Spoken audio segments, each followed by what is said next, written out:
3 থেকে 4 লক্ষ লোক ডেলি দুনিয়ার থেকে ওঠে। একদিন উঠতে উঠতে এটাই হবে, দুনিয়াটা শূন্য হবে, যেমন শূন্য ছিল। যখন মানুষ ছিল না তখন দুনিয়াটা মানুষহীন ছিল। আবার একটা দিন আসবে মানুষহীন হবে, আবার একটা দিন আসবে এই দুনিয়াটাই থাকবে না। যিনি অস্তিত্ব দিচ্ছেন উনি সবকিছু অস্তিত্ব শেষ করবেন। নাহলে কোরআন আমাদেরকে এই কথা কোনোদিন বুঝাইতেন না। কুল্লু মান আলাইহা ফান, সবকিছু একদিন ধ্বংসলীলায় রূপান্তরিত হবে। ওয়ায়াবকা ওয়াজহু রাব্বিকা যুল জালালি ওয়াল ইকরাম, যিনি চিরদিন ছিলেন উনি চিরদিন থাকবেন, অর্থাৎ আল্লাহই চিরদিন থাকবেন, আমরা চলে যাব। বিদায় আসল কথার দিকে চলে আসি। শুধু চলে গেলে চলবে না, এটা ভাবতে হবে, শিখতে হবে, জানতে হবে। যিনি আমাদেরকে নিয়ে আসছেন উনি, যিনি আমাদেরকে নিয়ে যাবেন, নিয়ে আসছেন উনি, নিয়ে যাবেন উনি। সমগ্র সৃষ্টির আসার পদ্ধতি ভিন্ন আর আমাদের আসার পদ্ধতিটা ভিন্ন। সমগ্র সৃষ্টিকে আল্লাহ অস্তিত্ব দিয়েছেন মাত্র 6 দিনে, দুটা শব্দ অক্ষর দ্বারা, কুন ফাকান। এর চেয়ে বেশি কিছু আল্লাহ ব্যবহার করেন নাই। চাই সেটা আমাদের মাথার উপরে বিশাল আকাশ হোক বা আমাদের মাথার উপরে বিশাল সৌরজগৎ হোক, যেটা নিয়ে বিজ্ঞান সারাদিন ভাবতে ভাবতে কতজনেরই তো চুল চলে গেছে, আবার কতজন কবরও চলে গেছে, কিন্তু কুল কিনারা আজ পর্যন্ত পাওয়া যায় না। আর শুধু আকাশ আর সৌরজগৎটাই যে বড় এমন না, এর চেয়েও বিশাল আছে। 6 দিনের ভিতরে আল্লাহ অস্তিত্ব দিছেন শুধু দুটা অক্ষর দ্বারা, কিন্তু আপনাকে আমাকে অস্তিত্ব দিছেন কুদরতি হাত দ্বারা।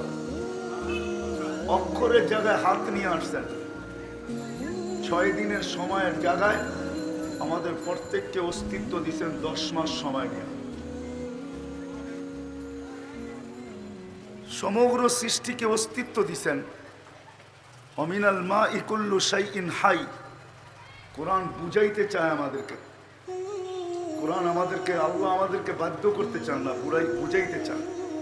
এই জন্য কোরআন আমাদেরকে বুঝায়, বাধ্য করে না।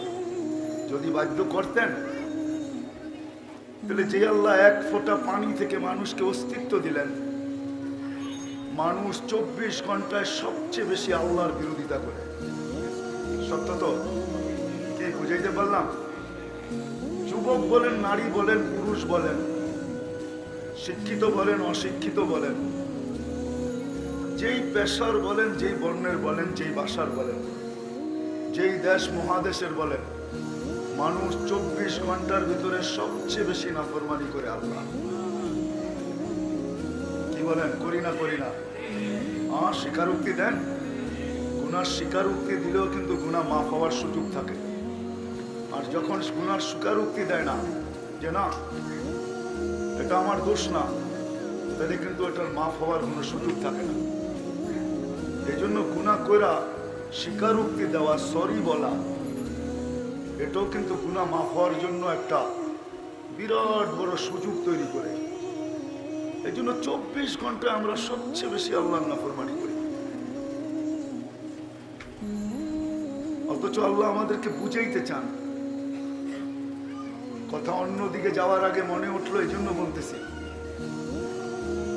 দুনিয়ায় সারাদিন মানুষ, আমি বুঝানোর জন্য বলতেছি, সারাদিন আমাদের প্রশাসন অপরাধীকে খুঁজে বেড়ায় যে কোথায় কোন অপরাধ, একে আইনের আওতায় আনা যায় কি করে। কিন্তু রাত্র এখন বাঁচতে চলছে 10:30। আল্লাহ চলে আসছেন প্রথম আকাশে। রাতের 3 ভাগের 1 ভাগ অতিবাহিত হয়ে গেছে। আর আল্লাহ এই মুহূর্তে ডাকতেছেন, হাল মিন মুস্তাগফির ফাগফির আলা, যেটার তর্জমা করলে এমন হয় যে সারা দুনিয়ার মানুষ অপরাধীকে কাঠগড়ায় দাঁড় করানোর জন্য তালাশ করা ফিরে, আর আমি তোকে মাফ করার জন্য ডাইকা ফিরি। আল্লাহ এখন ডাকতেছেন মাফ করার জন্য। টানা সোয়া 5টা পর্যন্ত, 5টা 10 পর্যন্ত মনে হয়, আজকে 10 কি 5 সুবে সাদেক হবে আজকে।